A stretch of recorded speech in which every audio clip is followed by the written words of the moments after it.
రేపు క్షీరాబ్ది ద్వాదశి.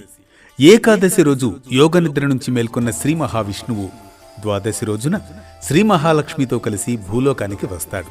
దేవదానవులు వాసుకుని తాడుగా మందర పర్వతాన్ని కవ్వంగా చేసుకుని పాలసముద్రాన్ని చిలకడం ప్రారంభించిన రోజు ఇదే. అందుకే దీనిని చిలుకు ద్వాదశి లేదా క్షీరాబ్ది ద్వాదశి అని కూడా పిలుస్తారు. జగజ్జాలపాలం గజత్కంఠమాలం శరచంద్రబాలం మహాదైత్యకాలం నభూనీలకాయం దురావారమాయం సుపద్మాసహాయం భజేహం భజేహం. ఆషాఢ శుద్ధ ఏకాదశి రోజు ప్రారంభించి చాతుర్మాస్య దీక్ష కార్తీక శుద్ధ ద్వాదశి రోజుతో ముగుస్తుంది. అందుకే ఈ పవిత్రమైన తిథిని యోగీశ్వర ద్వాదశి అని కూడా పిలుస్తారు. క్షీరాబ్ది ద్వాదశి నాడు శ్రీహరి లక్ష్మీ సమేతుడై బ్రహ్మాది దేవతలతో బృందావనానికి వస్తాడు.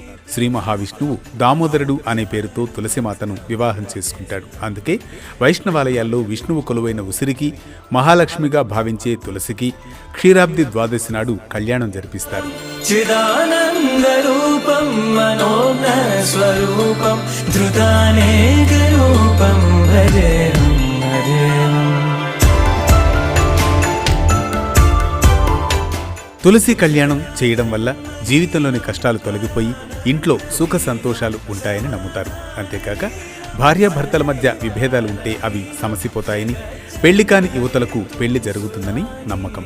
క్షీరాబ్ది ద్వాదశి రోజు తెల్లవారుజామునే స్నానం చేసి తులసి కోట వద్ద వీలైతే గోమయంతో అలకాలి, లేకపోతే నీటితో శుద్ధి చేసుకోవాలి. తర్వాత శంఖం, చక్రం, పద్మం గుర్తులున్న ముగ్గు వేయాలి. తర్వాత తులసి కోట వద్ద మట్టి ప్రమిదలో ఆవు నెయ్యి పోసి 9 వత్తులు వేసి దీపం పెట్టాలి. పువ్వులతో అలంకరించి నైవేద్యం సమర్పించాలి.